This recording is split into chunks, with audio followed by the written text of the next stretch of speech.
This is the new Nissan Frontier. Its predecessor was on the market for nearly 2 decades. The old one was a notoriously unsafe vehicle. Did Nissan use the opportunity of this full redesign to drive safety improvements? Let's find out as we watch the new Frontier undergo the world's most demanding crash tests.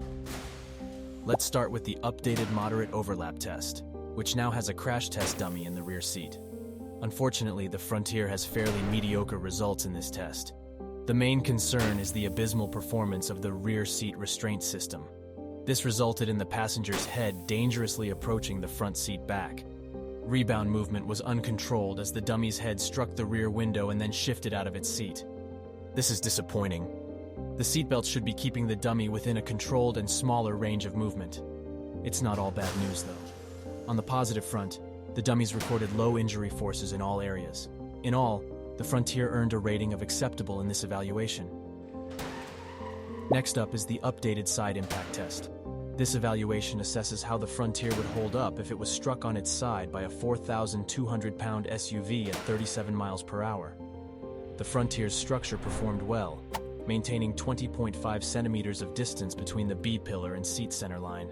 The injury measures were also low for both dummies. However, the side curtain airbag failed to protect the rear seat dummy's head, which hit the seatbelt D-ring and C-pillar with force through the airbag. This seems to be a recurring issue with Nissans, as the Rogue has a similar deficiency with its curtain airbags. This flaw lowers the Frontier's rating to acceptable in this evaluation. As the Frontier's crash test results leave a lot to be desired, it's especially important to have strong technologies that can avoid a collision. An automatic emergency braking system uses cameras or sensors to detect an imminent collision and autonomously applies the brakes.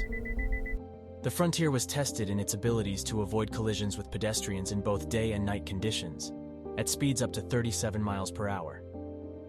During the daytime test, the vehicle performed well and autonomously stopped in all conditions. The Frontier had mixed results in the nighttime pedestrian avoidance test. It worked well at low speeds, but deteriorated at higher speeds.